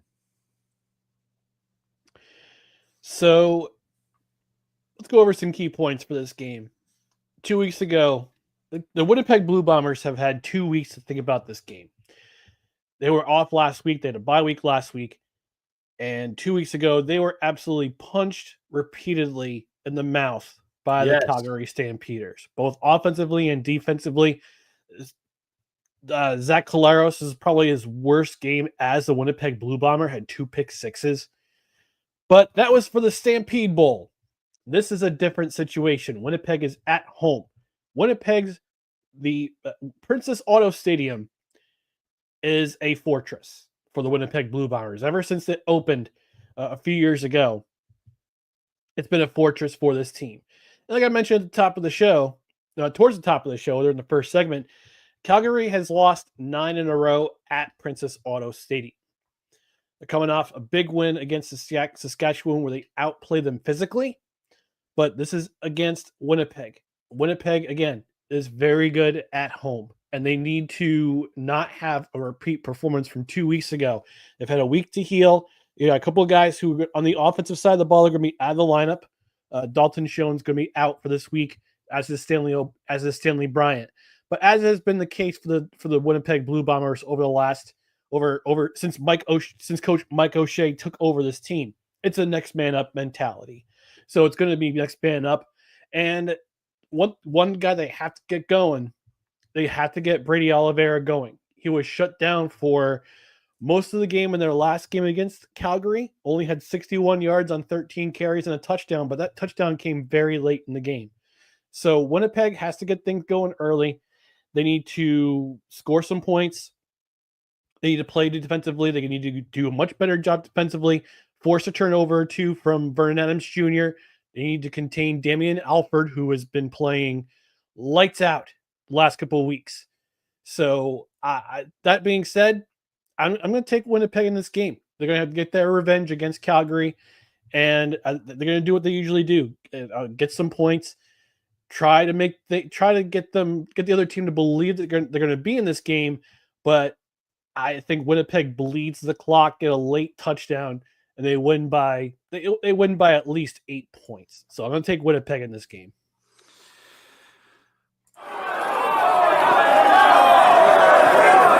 We gotta pause that.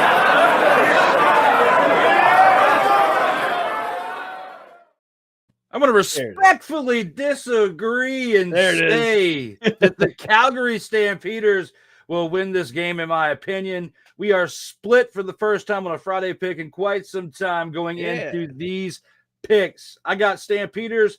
You have the Blue Bombers. I like what Vernon Adams Jr. has done. He has not been consistent, but he has led this offense to 4 wins on the season.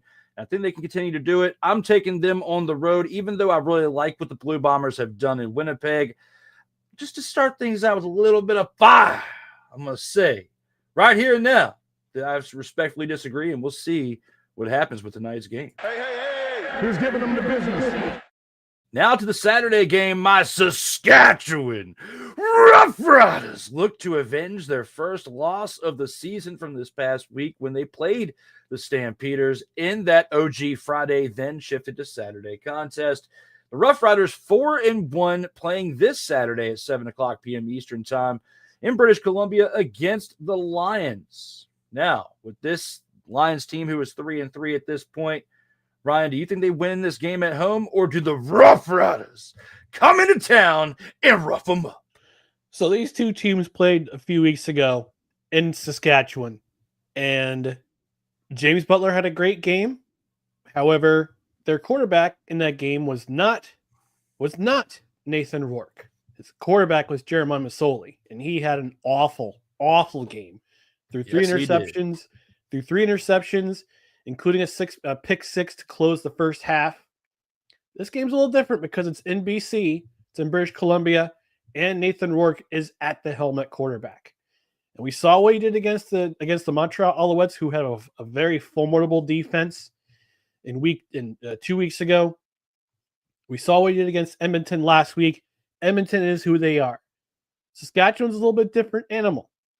Now, it's going to depend on some injuries on the defensive side of the ball, but this is a different team when Nathan Rourke's in the lineup. So I want to see what happens with Saskatchewan's run game. They're gonna be more physical than last week.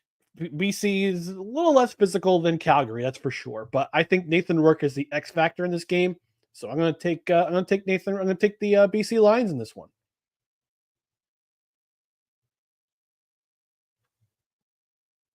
Can't hear you, bud. Man, this is back to just like that sound where it messed it up. These are back-to-back picks where you were doing this to me. Got me up. What? Absolutely got me. Got me up. Hell to the no, to the no, no, no. Hell no, to the no. Where I got to respectfully disagree again. Because you guys want to hear a fucking story? The Roughriders are now ready to avenge their loss from this past week where they lost to the Stampeders. And I don't care if Nathan Rourke is in this game or not, because he's still going to play like this. That's terrible. Where you're going to want to delete to where you're sitting back with your Michelob Ultra or whatever IPA you want to be drinking in that moment and say, damn! Don't come crawling back to me next Friday saying, surprise, motherfucker. Because it won't be, because I told you that the Rough Riders are going to absolutely lay the smack it down on their candy asses. Yeah. Yeah. I rest my case. I love how we go into wrestling promo, Drew. Don't make me get the belt. Don't make me go get the belt. I will get into absolute promo mode if I have to get the belt mentioned and where I poked myself fun of as calling myself the Snowflake of the Week honorable mention earlier for what I did with my errors earlier in the program. That championship belt. Then I will go into real promo mode. But speaking of real promo, we still have one more game to preview, but we are definitely on the wrong sides for the first two games as we are both. It's a rarity, man. Come on. Yes. This is great, though. It's great radio. This is absolutely fantastic. And let's see where we go with the last game. Who's giving them the business? Now, as a result of the Edmonton Elks having the bye, thank God, because they suck this year. I'll probably lose the bye anyway. Yeah, they probably will. They're the only team that can absolutely suck on a bye week and get a loss out of it. We should see them come back next year or next week. See, there I go again, Snowflake of the Week. There I go with saying next year instead of next week, poking fun of myself. But yes, the Edmonton Elks absolutely suck and deserve a loss just by being on a bye. But the Hamilton Tiger Cats, who do not suck like the Elks, are 3-2, and they're on the road to take on the Ottawa Red Blacks, who are in sucky territory, as they are 1-5 and have one more loss than the Elks. Do you think this game is actually going to be worthwhile to watch, or will the Tiger Kitties beat them down regardless and get their fourth straight win? I think it will be. If it's going to be anything like last Saturday night's game, I think it could be. Like I said, Hamilton had a lot of miscues last week between drop passes in the first half and Bo Levi Mitchell sailing passes in the second half of last week. Ottawa keeping it close. Ottawa's got to avoid a lot of mistakes that they made last week. I don't know what they had for penalties, but the one big penalty that kept them from extending the lead that they already had, that's the kind of penalty they need to reduce. They're at home against Hamilton. This will be a close game. I like Hamilton's chances, though. They're rolling right now. They won 3 straight games. This is going to be a 4th straight game. Ottawa, like I said, Ottawa has a lot of things to worry about right now, especially their offensive line. They can't seem to get the run game going, and they can't seem to protect their quarterback between Drew Brown and Dustin Crum, who got to run for their lives to try to make plays. On the defensive side of the ball, I think Hamilton has the advantage. And on the quarterback side of the ball, I think Hamilton has the advantage because Bo Levi Mitchell is a wily veteran, and he can do things that other quarterbacks can't in this league. He's been doing it for a long time. So I'm going to take the Tiger Cats in this game. It's going to be a close game like last week, but I think Hamilton has more weapons and they have more up their sleeve than Ottawa does. If you would not have taken the Tiger Cats, I think I would have had a mother, father, and brain aneurysm. As to how I responded with the last 2 games, because I was hulking up. I thought at first I was over here about to say I'm about to run wild on you, brother, because I'm sitting here thinking this dude is going to pick Ottawa. He's going to pick Ottawa and sit here and say that Ottawa is going to win this game. And thank goodness you did not, because I was going to serve you this.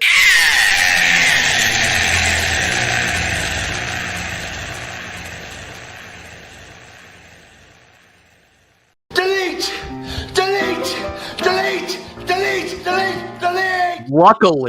Luckily, we can delete it because you didn't do that. And luckily, I don't have to go through that because we are on the same page finally for a prediction. We both have the Hamilton Tiger Cats winning this game. And we both agree that as terrible as the Edmonton Elks are, they'll still find a way to suffer a loss during the bye week. So with that being said, it's now time to go into the post game. As long as it's one. That's great. I love it. All right, Ryan, let them have it. What are your thoughts rounding out episode 93? All right. First off, I gotta give a shout out to our fellow football creator Jake Asman. He's a New York City based broadcaster. He fills in on ESPN Radio in New York City from time to time, but he also has his independent show. I won a raffle this past week. I won a Sauce Gardner autographed and framed photos. So I'll be seeing it hopefully come through in the mail, hopefully tomorrow or sometime next week. But speaking of Sauce Gardner, there has been a lot of optimism this week amongst us New York Jets fans. Last week, I said, I mentioned about possible apathy amongst the New York Jets fans because of the fact that of what happened last year, of what's been happening over the last 15 years. They've not made the playoffs since 2010. That was the last year that they made the playoffs.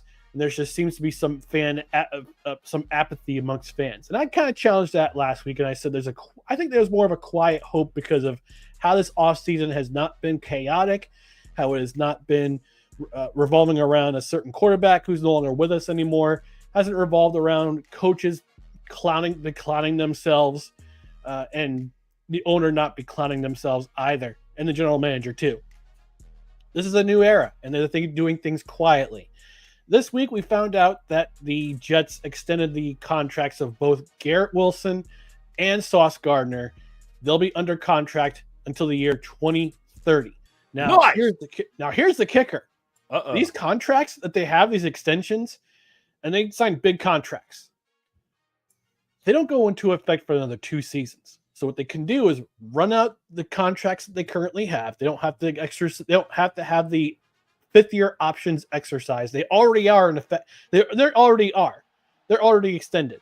But these contracts are team-friendly contracts, and that they don't get their big paycheck until 2027. That's when the big paychecks come into effect. And here's the thing: Sauce Gardner, he's going to be the highest-paid cornerback, defensive back in the NFL when this contract comes around. Right now, as it stands, things can change because before him came Derek Stingley Jr. He signed the richest contract amongst corners in the league until Sauce Gardner's deal, hasn't been signed yet. It hasn't been made official. It hopefully will be by the time next week rolls around and training camp starts. But Garrett Wilson also got extended, and he's not even the highest paid. I don't think he's even in the top 5 for highest paid wide receivers when this contract goes into effect. He's going to making roughly about $30 million a year. And it's well-deserved because the first 3 seasons of his career, he's had over 1,000 yards receiving. Last year, he had over 1,000 yards. And this is all with 7 or 8 different quarterbacks, which is mind-boggling because you see these receivers get 1,000 yards plus with one quarterback. He's done with this with 7 different quarterbacks, maybe 8. I'll have to double check my math. And he's been arguably the most explosive player on this New York Jets team. He could have had more yards last season, but we saw that nonsense with bringing in Devontae Adams, who became Aaron Rodgers' number 1 receiver, and that debacle of a season going into effect. But the Jets are doing this regime with Aaron Glenn as coach, Darren Muji as GM. They're thinking future forward, which is refreshing to see among this franchise because in the last regimes, you never saw them pay younger players. The lone exception being Quinnen Williams, and he's lived up to his contract, with the exception of last year. He had a rough year last year. Wasn't up to his expectations. Many of the players didn't live up to many of the expectations that they had. But this is a new regime. This is a new era. Aaron Glenn is their head coach. And I think part of this deal, these 2 deals that they signed, is not so much a reward by owner Woody Johnson to say, hey, we appreciate you guys doing what you're doing the first 3 seasons. But I think this is them buying into what Aaron Glenn is selling them. And what Aaron Glenn is selling them is this team's going to be very good in the future. Garrett Wilson is definitely the number 1 wide receiver on this team. And I think that this secondary, Sauce Gardner being the captain of the secondary, he's going to have a much better season this year than he did last year. and he's going to come back to the Pro Bowl. I believe he'll come back to the Pro Bowl form that he's been having the last couple seasons, his first 2 seasons in the NFL. So as a fan, this gives me hope. This gives me optimism. I'm actually getting more and more excited for the 2025 season. It may not, if they make the playoffs, great. I'll be happy with that. It breaks the curse. It breaks the LOL, same old Jets, LOL at the Jets that we've had the last 15 years. If they win more than their win total last year, I'll be happy because it's the first year coach. Go through the growing pains. But for me, the fact that the Jets extended their 2 key players who have been key parts of both sides of the ball until the end of this decade just shows me how much the Jets are committed to building for the future. And I hope it starts with this season. And congratulations to both Garrett Wilson and Sauce Gardner. Those contracts are well deserved. Absolutely. I couldn't have said that better myself there, sir. That was absolutely great with what you brought to the table for the post game. And now it is time to where hopefully I live up to what you just did, because you absolutely brought the fire when it came to the post game and your closing thoughts. And I did something for the first time in this whole 93 episode history that between myself and Cole Johnson created just over 2 years ago. I made myself an honorable snowflake today. Let's go ahead and just play that one more time. I did this during a commercial break, okay? All right, let's just remind you that I'm going to remind myself at the same time for fumbling with mentioning the wrong quarterback who sucked for the Red Blacks, and for saying that reception instead of sack when talking about the Argonauts defense. And for the honorable mention of that, we'll talk about Rashee Rice and calling him a running back instead of a wide receiver. I deserved wholeheartedly to be an honorable mention of the Snowflake of the Week. And I hold nothing back with poking fun at myself for that here for episode 93 of this program. Now, all shenanigery of that to the side. Very excited again with the signing of Von Miller from this past week for the Washington Commanders. Glad that the Steelers got the deal done for TJ Watt. Hopefully that'll pay dividends for their defense. You know, again, talking about Rashee Rice, do the crime, do the time. You're lucky you didn't get more than what you did. And looking back on it, hopefully you are remorseful for what happened on that day with fleeing the scene and doing what you did out there on those streets. But football is close. Football is amongst us for the NFL, at least. As again, July 31st, Hall of Fame game between the Chargers and the Lions is going to be absolutely great to have NFL back. But for those of us who just love watching football in general, the CFL has gone through 6 weeks and now the start of the 7th as we have the second of 4 games tonight between 2 teams that, again, we discussed with this preview of the Calgary Stampeders and the Winnipeg Blue Bombers. Make sure you tune into that.